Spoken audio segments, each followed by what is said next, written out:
నమశివాయ నమశివాయ నమశివాయ. రాత్రి పడుకున్నా సరే నిద్ర పట్టకపోతే నమశివాయ. లేచి మొహం కడుక్కుంటూ ఉంటే నమశివాయ. అన్నం తింటుంటే నమశివాయ. ఎవరన్నా కనపడితే పలకరింపు కూడా నమశివాయ. మీరు ఫోన్ ఎత్తి మాట్లాడవలసి వస్తే నమశివాయ.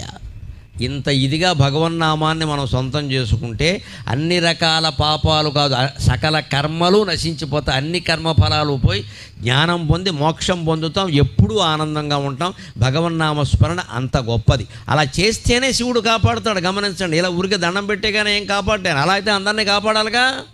మనం చెయ్యాలి, ప్రార్థన చేయాలి ఖచ్చితంగా. అది ఆర్తితో జరగాలి, కన్నీళ్లు రావాలి ఖచ్చితంగా. ఆ కన్నీళ్లతోనే భగవంతుడి పాదాలు గడగాలి. అందుకే రోజు ఇళ్లల్లో కూడా కులభేదం లేకుండా, స్త్రీ పురుష భేదం లేకుండా అందరూ దేవతార్చన చెయ్యండి. బ్రాహ్మణులు చేసే దేవతార్చన వేరు. వారికి వంశపరంపరగా ఏదో వస్తుంది, వారి పద్ధతిలో వారు చేస్తారు. వారి బాధ్యతలు వారిని చేయనివ్వండి. వారిలాగా చేద్దామని